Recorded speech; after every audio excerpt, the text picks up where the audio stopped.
Hello बच्चों, let's read the question.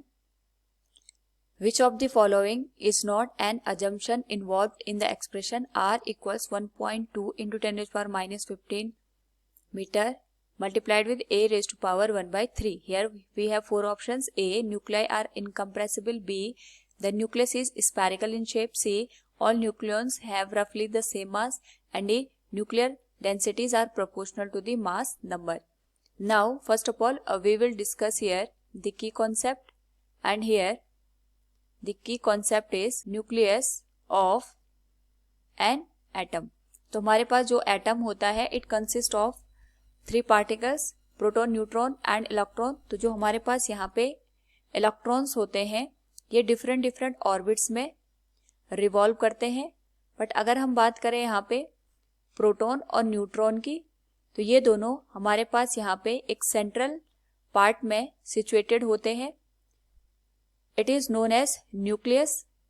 और इस न्यूक्लियस की अगर हम बात करें यहाँ पे, वी कैन फाइंड आउट कि जो हमारे पास जो न्यूक्लियस का पोर्शन है it is very much small.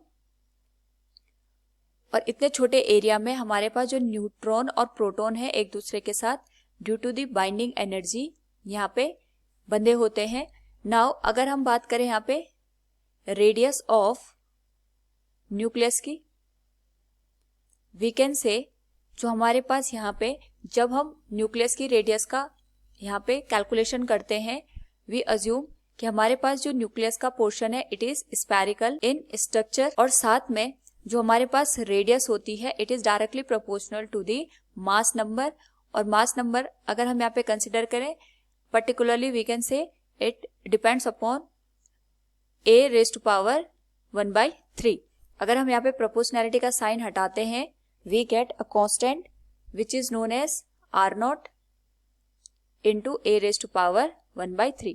r0 constant होता है जिसकी वैल्यू होती है 1.2 into 10 raise power minus 15 metre. Now जब हम यहाँ पे रेडियस को कंसिडर करते हैं, वहां पे जो प्रोटॉन और न्यूट्रॉन अवेलेबल होते हैं जिनको हम न्यूक्लियॉन्स का नाम देते हैं, तो ये जो न्यूक्लियॉन्स होते हैं वी कंसिडर कि सबका जो मास होता है ऑलमोस्ट ये जो मास होता है ये सेम होता है. तो सपोज अगर हमारे पास एक न्यूक्लियॉन का मास m है और टोटल हमारे पास यहाँ पे n नंबर ऑफ न्यूक्लियॉन्स है, तो जो टोटल यहाँ पे हमारे पास मास हो जाएगा it will be n multiplied with m. Now अगर हम बात करें यहाँ पे स्फेरिकल स्ट्रक्चर की, तो we take the volume of sphere as और nucleus as 4 by 3 pi r cube. तो from the given question अगर हम यहाँ पे देखें, जब भी हम रेडियस को फाइंड आउट करते हैं, एक तो हम ये अज्यूम करते हैं कि हमारे पास जो न्यूक्लियस है it is spherical in shape, it is correct. All nucleons have they रफली the same mass, it is also correct.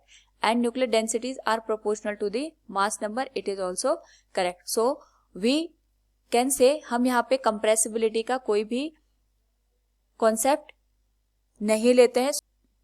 So we can say nuclei are incompressible is not taken as an assumption in the expression of radius of nucleus. So option A will be the correct answer. Hope all you understood it. Thank you and best of luck.